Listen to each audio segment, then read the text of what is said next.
오늘 은혜 받으실 하나님의 말씀은 요한계시록 6장 1절에서 4절입니다. 요한계시록 6장 1절에서 4절 우리 함께 봉독하도록 하겠습니다. 내가 보매 어린 양이 7인 중에 하나를 떼시는데 그때 내가 들으니 내 생물 중에 하나가 우레소리같이 말하되 오라 하기로, 이에 내가 보니 흰 말이 있는데 그 탄 자가 활을 가졌고 면류관을 받고 나아가서 이기고 또 이기려고 하더라. 둘째 인을 떼실 때에 내가 들으니 둘째 생물이 말하되 오라 하니, 이에 다른 붉은 말이 나오더라. 그 탄 자가 허락을 받아 땅에서 화평을 제하여 버리며 서로 죽이게 하고 또 큰 칼을 받았더라. 아멘. 오늘은 계시록 6장 1에서 4절의 말씀을 가지고 요한계시록 7인 중에 첫째 인, 둘째 인에 대해서 은혜를 나누도록 하겠습니다. 우리가 교회를 다니면서 듣는 것이 있는데, 교회에서 특별히 듣는 단어가 있습니다. 이게 뭐냐면 신학이라는 단어입니다. 신학. 신학이라는 단어인데, 이게 그 전문 용어죠. 어떻게 보면 성경을 배우고 공부하는 전문 용어입니다. 그런데 이 신학을 간단하게 그냥 얘기를 하면은 뭐냐면은, 쉬운 거를 굉장히 어렵게 얘기하는 게 신학입니다. 되게 쉬운 건데 이거를 되게 복잡하게 얘기하는 거예요. 그게 뭐예요? 신학입니다. 그러니까 우리가 모세오경 창세기를 이렇게 훈련을 받지 않습니까? 근데 그 창세기가 우리가 딱 이해하고 깨달을 수 있도록 핵심만 딱 잡아가지고 정리를 하면은 A4 2페이지 정도로 끝납니다. 2페이지의 정리가 가능합니다. 그리고 그걸 더 요약해서 핵심만 요약하면은 A4 한 장이 아니라 A4 절반으로 가능합니다. 예전에 일성 목사님께서 그 얘기를 하셨었죠. 창세기를 누가 깨닫고 출애굽기 레위기를 누가 깨달았냐? 그러면은 앞에서 창세기 5분 안에 요약 좀 해봐. 그럼 할 수 있어야 됩니다. 10분 안에 해봐. 10분에 할 수 있어야 됩니다. 1시간으로 해봐. 1시간으로 할 수 있어야 됩니다. 그러면은 하루 종일 해봐. 하루 종일 할 수 있어야 됩니다. 그리고 2박 3일 나눠서 해봐. 그럼 나눠서 할 수 있어야 됩니다. 그게 바로 깨달은 사람이 할 수 있는 겁니다. 그런데 이게 가능한 이유가 뭐냐면은 쉽게 핵심을 우리가 알았기 때문입니다. 아이들이 예전에 모세오경 훈련을 받았을 때 막 보면은 막 10몇 번, 14번, 막 20번 이렇게 받은 애들이 있어요. 보면은 중학생들은 과거에 초창기 때 보면. 근데 그 아이들한테 사탄의 4가지 거짓말이 뭐야라고 물어보면은 그거 대답한 애가 한 명도 없었습니다. 한 명도 없었어요. 놀랍게도 단 한 명도 없었습니다. 아니 분명히 모세오경 훈련을 막 6년, 7년을 받은 애들이거든요. 6년을 받은 거죠. 어떻게 보면은 6년을 받은 애가 4가지 거짓말이 뭐야? 그럼 모릅니다. 아브라함이 10단계가 뭐야? 그럼 이제 그때부터 이제 그 퍼즐을 맞추기 시작하는 거예요. 머릿속에서 막 떠오르는 막 순종, 뭐 원수사랑 막 떠오르는 걸 막 이제 조합하기 시작하는 거죠. 자기 멋대로 조합을 합니다. 그러니까 이런 문제가 왜 일어나냐면은 핵심을 모르기 때문입니다. 주제를 모르기 때문에 그래요. 그래서 작년 분들도 이번에 그 주일에 목사님이 그러셨죠. 아브라함이 10단계 중에 8단계가 뭐냐 그랬잖아요. 그러면은 딱 듣고 곧바로 그냥 할래요. 그냥 나와야 되는데 머리에서 이제 로딩을 시작하는 거예요. 하고 이렇게 시작을 하는 겁니다. 왜 그러냐면은 전체적인 우리가 틀을 깨닫지 못하면은 이해할 수가 없기 때문에 그래요. 우리가 길을 찾아갈 때도 한국 지도를 딱 알고 있으면은 본인이 어떤 방향에 있으면서 대충 보면서 길을 부산까지 갈 수 있습니다. 왜냐하면 대각선으로 그냥 내려가면 되거든요.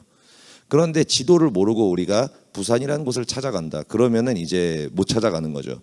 갑자기 가다 보니까 백두산이 나오고 막 그런 일들이 생기는 거죠. 그러니까 우리가 요한계시록이든 모세오경이든 여러분들이 깨닫기 위해서는 전체적인 틀이 어떻게 짜져 있는지, 그리고 이것을 쓴 저자의 의도가 무엇인지에 대해서 우리가 정확하게 알아야지 그 말씀을 깨닫고 내 마음 가운데 골수에 집어넣을 수 있다는 것입니다. 그렇다면 이 요한계시록이라는 것이 결국에는 뭐냐면은 우리가 이것을 하자면은 굉장히 사실 두꺼워요. 요한계시록이 어마어마하게 두껍습니다. 책으로 만약에 신학으로 보자면은. 그리고 이단들도 요한계시록을 굉장히 많이 사용하죠. 그런데 요한계시록은 굉장히 쉬운 책입니다. 왜냐하면 굉장히 간단한 주제를 가지고 있거든요. 요한계시록의 주제가 뭐냐면은 요한계시록 1장 20절에 그 주제가 적혀 있습니다. 우리 요건 한번 찾아보도록 하겠습니다. 요한계시록 1장 20절. 가장 중요한 부분이기 때문에 이 부분은 찾아보도록 하겠습니다. 요한계시록 1장 20절 이게 요한계시록의 주제이며 요한계시록을 하나님께서 쓰셨던 목적입니다. 저자의 주제라는 거예요. 저자가 쓴. 우리 함께 봉독하시겠습니다. 내가 본 것은 내 오른손에 7별의 비밀과 또 7금촛대라. 7별은 7교회의 사자요 7촛대는 7교회니라. 아멘. 그러니까 굉장히 단순하게 별은 주의 종이고 촛대는 교회입니다. 그러니까 이 마지막 때에 주의 종들의 모습과 교회 성도의 모습, 그것이 바로 요한계시록의 전체적인 틀이라는 것입니다. 하나님께서 요한계시록을 통해서 왜 이 땅에 심판이 오냐라고 이렇게 말씀을 하시냐면은 맨 처음에는 주의 종이 타락을 합니다. 주의 종이 타락하니까 이제 뭐가 타락해요? 교회가 타락하기 시작하죠. 교회가 타락하니까 이제 성도들이 타락하기 시작하는 겁니다. 그러니까 이제 모두가 타락해서 더 이상 이 세상에 소망이 없기 때문에 심판이 온다. 이게 요한계시록의 전체적인 내용입니다.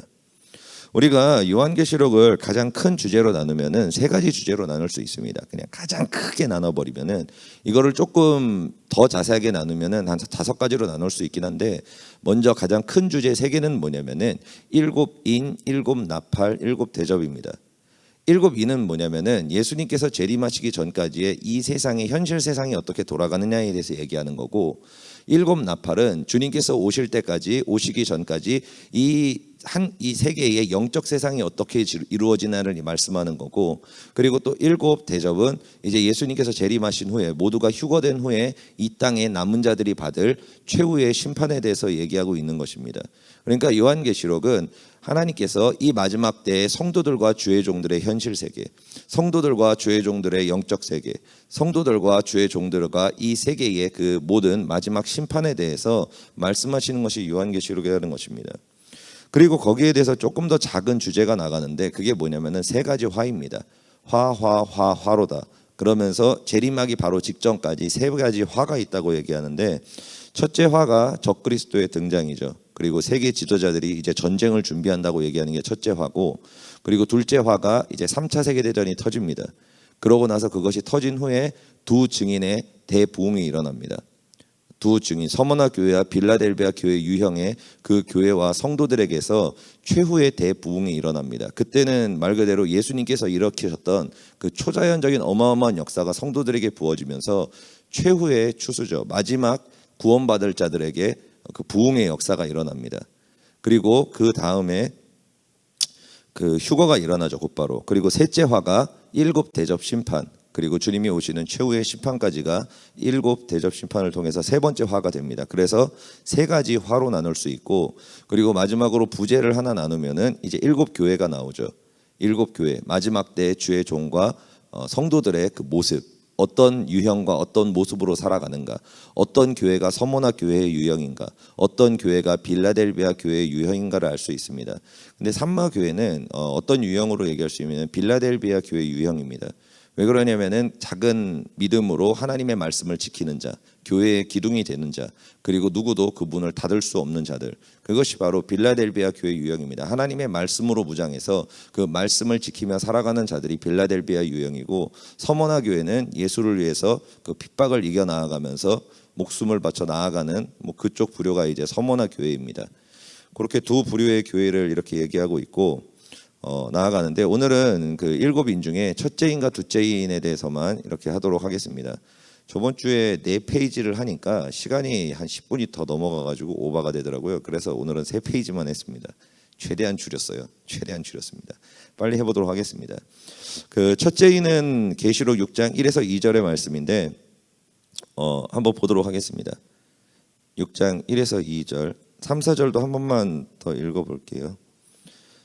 첫째인 6장 1에서 2절 우리 함께 봉독합니다.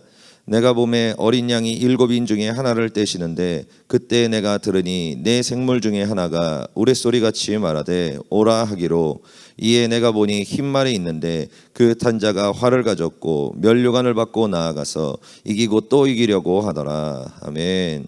이 첫째인에 나오는 이 흰 말은 기독교 시대를 이야기합니다. 기독교 시대, 하나님의 거룩한 빛이 이 세계를 지배하는 시대를 얘기합니다. 그래서 우리가 연도로 따지면은 1800년도까지가 기독교 시대라고 이야기할 수가 있습니다.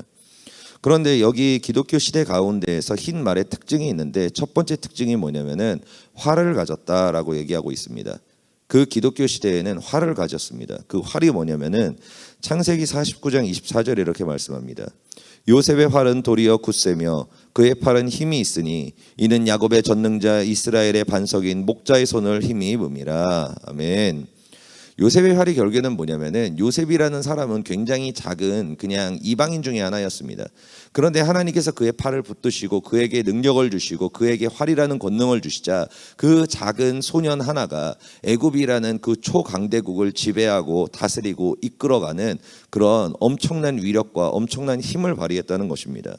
그러니까 이 흰 말을 가진 이 활은 약하지만 하나님께서 함께 하심으로 인해서 모든 것을 이기는 강함을 가지고 있다는 것입니다.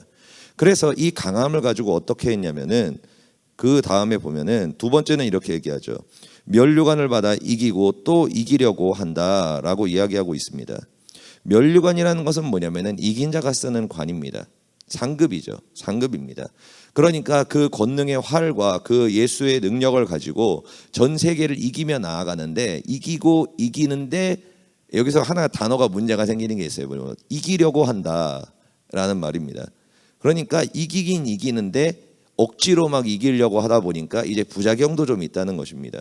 그래서 뭐 영국이나 그런 데서 인도 쪽에다 복음을 전하면서 막 나아갈 때 복음을 전하면서 수탈을 같이 했었죠. 그러다 보니까 기독교가 인도에서 완전히 사라져버리고 인도인들이 기독교를 굉장히 싫어합니다. 그런 부류 때문에.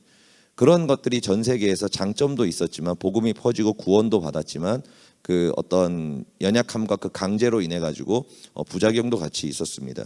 어쨌거나 이 흰 말을 통해 가지고 전 세계의 모든 문화와 정치와 모든 교육은 기독교로 점철돼 있었었고 심지어는 기독교인이 아니면은 학교도 갈 수 없었고 그리고 직장도 얻을 수 없었고 왕도 될 수 없었던 모든 전 세계를 기독교가 다스리고 그 지배했던 시기 그것을 바로 흰 말 그 첫째인 흰말 1800년도까지의 기독교 시대라고 이야기합니다.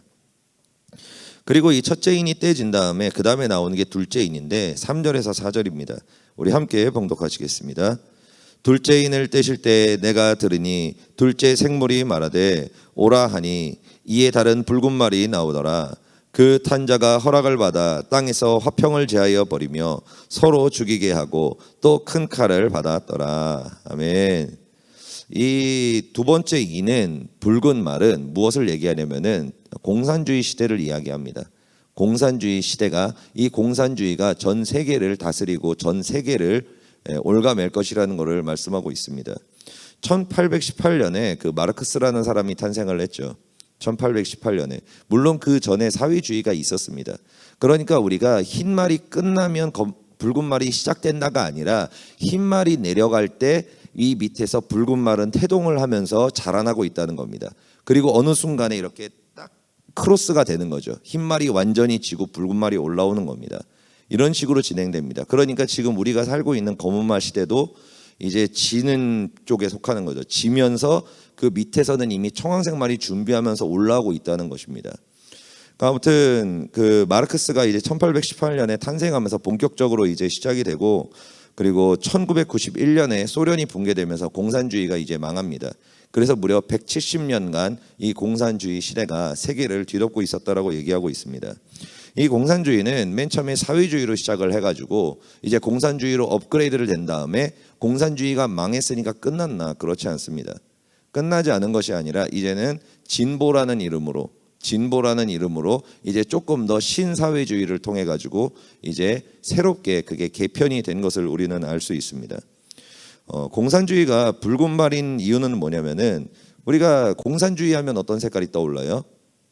빨간색 말고 떠오르는 게 없습니다. 붉은 깃발, 붉은 군대, 홍위병 그거부터 처음부터 끝까지 다 빨간색입니다. 그러니까 이런 것들도 우연이 아니라는 것입니다. 그런데 이 붉은 말 시대가 가지고 있는 특징이 있습니다. 이 특징이 있는데 첫 번째는 뭐냐면은 화평을 제하여 버리며 서로 죽이게 한다라고 이렇게 얘기하고 있습니다. 화평이라는 것은 무엇이냐면은 서로 연합하고 하나 되는 것을 이야기합니다. 그러니까 하나 돼서 행복하게 즐겁게 살아가는 것, 하나 되는 것을 화평이라고 이야기합니다. 그런데 예수님은 무엇을 위해서 이 땅에 오셨다 그랬죠? 내가 이 세상을 화평케 하러 왔다라고 말씀하셨습니다. 우리가 하나 되게 하려 오셨다고 말씀하죠. 그런데 이 붉은 말의 특징이 뭐냐면은 나뉜다는 것입니다. 화평을 재해서 서로 흩어지게 만든다라고 이야기하고 있습니다. 어떻게 흩어지게 하고 화평을 재우게 하냐면은 편을 갈라서 나눕니다. 편을 가르는데 그 편을 가를 때는 좋은 구호를 사용합니다. 정의, 평화, 그리고 또 사랑, 인권, 이런 말을 통해서 본인의 사상과 본인의 편을 합리화시킨 다음에 이제 서로 싸우게 만든다는 것입니다. 그러니까 4명이 모이면은 이 3명을 묶어가지고 1명을 없애버립니다. 그리고 나서 3명이 남으면은 이제 2명이 연합해서 1명을 없애버립니다. 그리고 나서 남은 2명이 서로 싸워서 최후의 1명이 남는 것. 그게 뭐예요? 그게 바로 사회주의와 공산주의와 진보 사상이라는 것입니다. 그래서 이들은 어떻게 나누냐면은 초창기 때는 부르주아와 프롤레티아라고 해가지고 부자와 가난한 사람들 해가지고 이 사람들 노동자들을 이렇게 나눠가지고 서로 싸우게 만들었습니다. 그러고 나서 뭐를 나눴어요?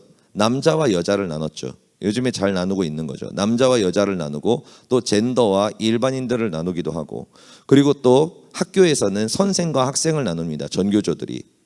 요번에 그 전교조들이 뭐 포스터 같은 거 이렇게 냈는데 학교에 대한 내용이 하나도 없어요. 다 정치 얘기입니다. 그냥 미국을 쫓아내자, 일본을 쫓아내자 막 그러면서 우리는 자유민주주의 국가다 막 그러면서, 아니 전교조가 무슨 상관이에요 그게. 학생들을 지금 교육을 시키고 학생들을 위해 해야 되는 그 사람들이 막 미국은 나가라 미국은 나가라 그러고 있어요. 이번에 걸기대회 하는데 포스터 나왔거든요. 그러니까 그게 뭐예요? 그게 바로 가르는, 그게 바로 진보 사상이라는 것입니다. 그 공산주의의 잔재죠 이게. 아무튼 그렇게 해서 학생과 선생님을 나눴습니다. 그래서 요즘에 선생님들이 학생들을 별로 좋아하지 않습니다. 좋아하지 않아요. 왜요? 더 이상 스승이 없기 때문입니다. 왜냐하면 스승이 스승을 하고 싶은 마음이 안 들거든요. 왜냐하면은 아이들에게 권력과 힘을 주면서 선생님을 짓밟고 공격할 수 있게 만들고 서로 싸우게 만들어가지고 둘을 나눠버렸기 때문입니다. 더 이상 학교는 화평하지 않습니다. 더 이상 학교는 우리 때와 다릅니다. 우리 때는 선생님들이 우리를 때리더라도 그래도 선생님을 존중했고 존경했고 그리고 좋은 선생님들도 많이 있었습니다. 그런데 지금은 그 좋은 선생님들조차도 악하게 만드는, 학생들을 포기하게 만드는 시대. 그게 뭐예요? 지금 우리가 살고 있는 이 시대라는 것입니다. 그리고 또 청년과 노인을 가르고 아내와 남편을 나누죠. 뭐 요즘에는 뭐 별 이상한 말이 다 있더라고요. 그 집안에서 어머니들이 막 일하지 않습니까? 근데 그거를 뭐죠? 무슨 아동 노동? 뭔 노동이라 그러더라고요. 아무튼 희한한 단어를 써가지고 막 서로를 막 남편 너는 내 일만 하지 집안일은 안 하냐 막 그러면서 막 엄청 싸우게 만들던데, 그게 뭐예요? 계속 나눠서 싸우게 만든다는 것입니다. 그러니까 이 붉은 말은 사상과 구호를 통해서 계속 편을 나누게 만든 다음에 그 편을 나눈 거에서 또 싸우고 나눈 거에서 또 싸우고. 왜냐하면은 계속 나뉘어지잖아요. 남자랑 여자랑 나누면 그게 끝입니까? 남자랑 여자 안에 또 선생님과 학생이 또 있습니다. 그럼 거기서 나누고 그럼 그게 끝입니까? 그 선생님과 학생들과 또 남자 여자 안에 이제 또 어른과 아이가 있을 거고, 그리고 또 그 사이에서 또 남편과 아내가 있을 거고, 또 부모와 자녀가 있을 거고. 그러니까 뭐예요? 갈갈이 다 찢어진다는 것입니다. 끊임없이 싸우게 하는 것. 네가 맞아, 네가 옳아, 그게 인권이야, 네가 맞아, 네 뜻이 맞아, 너는 너의 인권을 지켜야 돼, 너의 뜻이 옳아, 그러면서 끊임없이 싸우게 만드는 거. 왜냐하면 사람의 생각은 다 다르지 않습니까? 사람은 삶이 다르니까. 그렇죠. 그런데도 불구하고 우리는 예수 이름으로 뭉치는 겁니다. 그 사랑 안에서. 그런데 뭐예요? 다 흩어지는 것이 바로 붉은 말의 특징이라는 것입니다.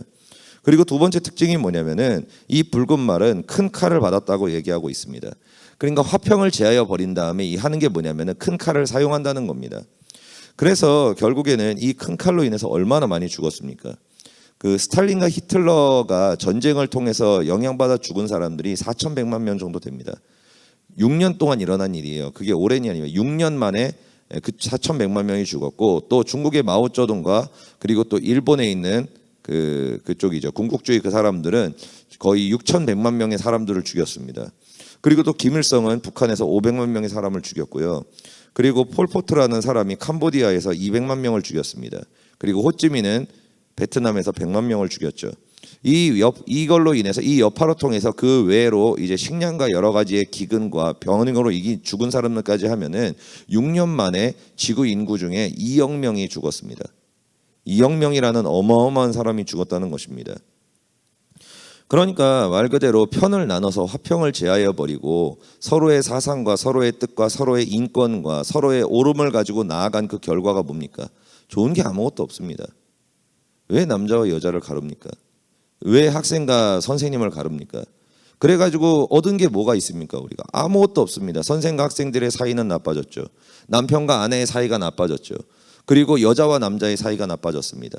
그러고 나서 일어난 결과가 뭡니까? 전 세계 가장 최고로 지금 인구가 아이들이 태어나지 않는 나라, 그게 바로 대한민국 아닙니까? 사탄은 이 진보라는 것을 통해서 뭐 정치를 잘했느냐 못했냐의 문제가 아닙니다. 사상의 문제입니다. 그 사상은 모든 것을 가르고 모든 것을 파괴합니다.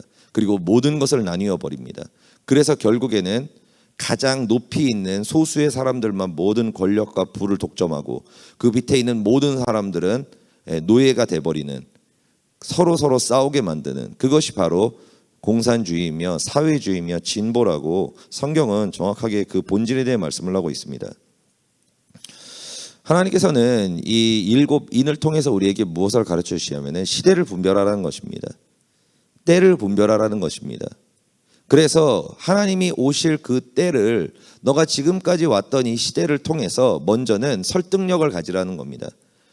이렇게 기독교 시대가 지나갔는데 기독교 시대의 전체적인 문화와 환경이 이랬다. 근데 실제로 그렇지 않습니까? 우리가 생각 들어보면은. 그리고 붉은 말 때는 어땠습니까? 실제로 성경이 적혀 있는 대로 그대로 모든 것들이 진행이 됐습니다. 그렇다면 이게 무슨 의미겠어요? 이 다음에 적혀 있는 시대도 동일하게 이루어진다는 것입니다. 이제 내일은 이제 검은말에 대해서 이야기할 겁니다. 검은말은 조금 길기 때문에, 그리고 우리가 살고 있는 현 시대입니다.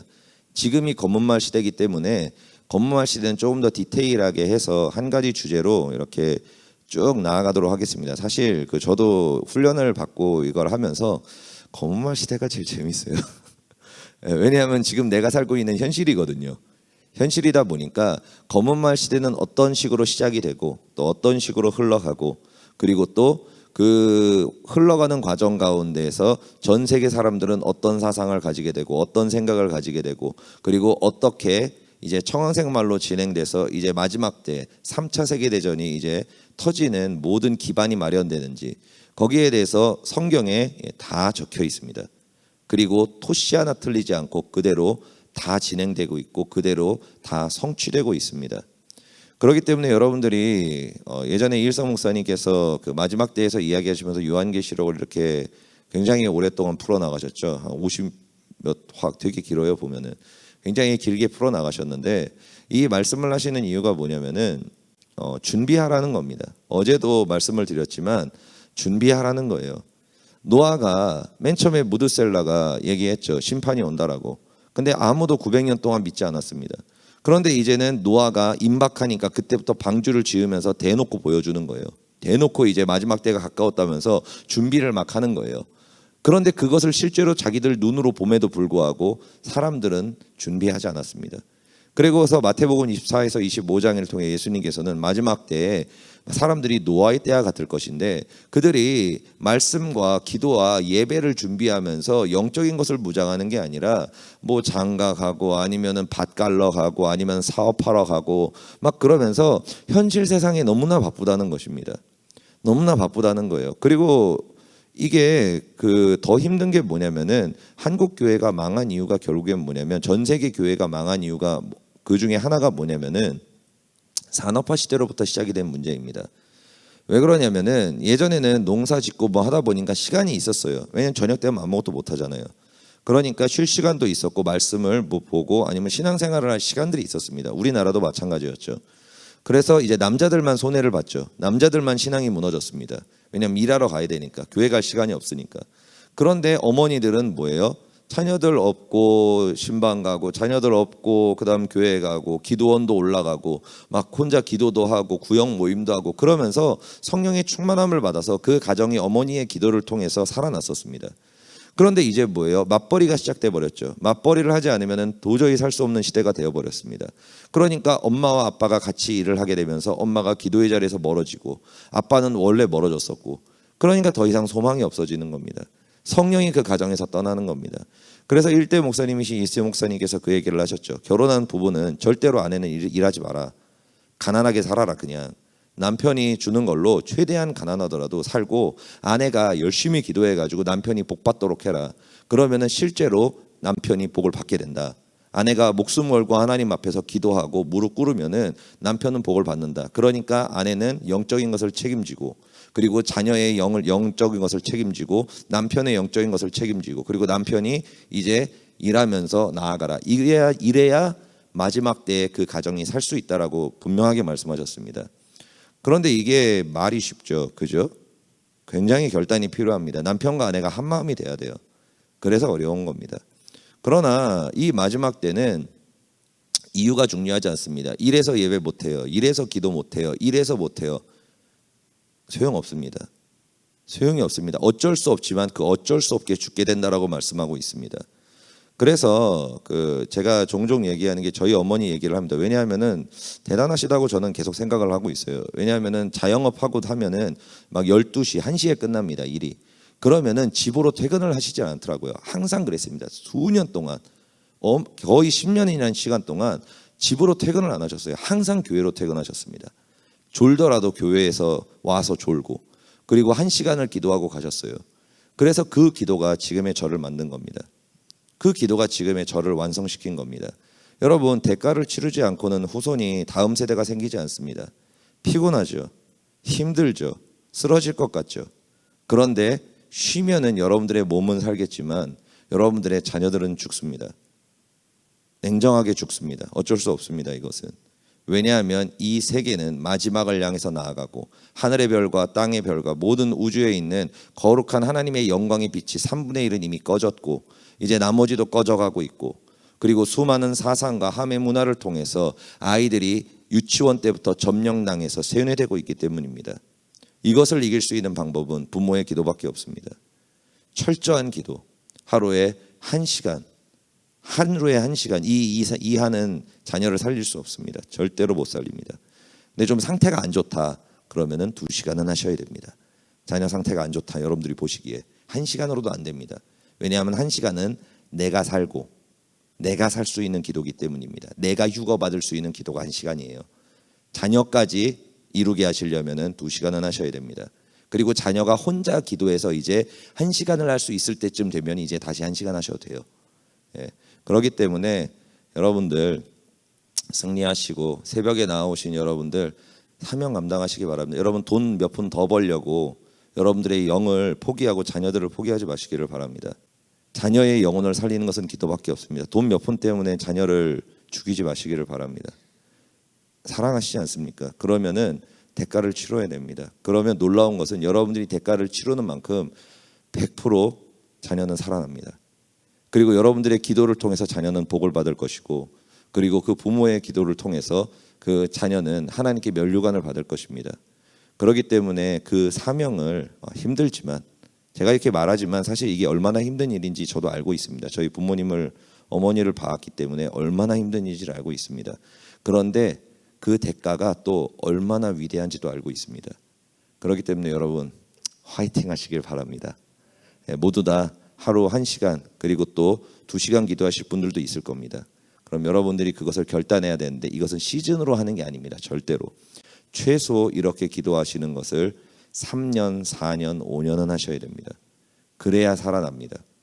1시간 기도는 기본으로 한 5년 잡으셔야 되고, 2시간 기도는 최소한 1, 2년은 잡으셔야 됩니다. 왜냐하면 가장 빡세게 할 때가 그렇게 해야 되거든요.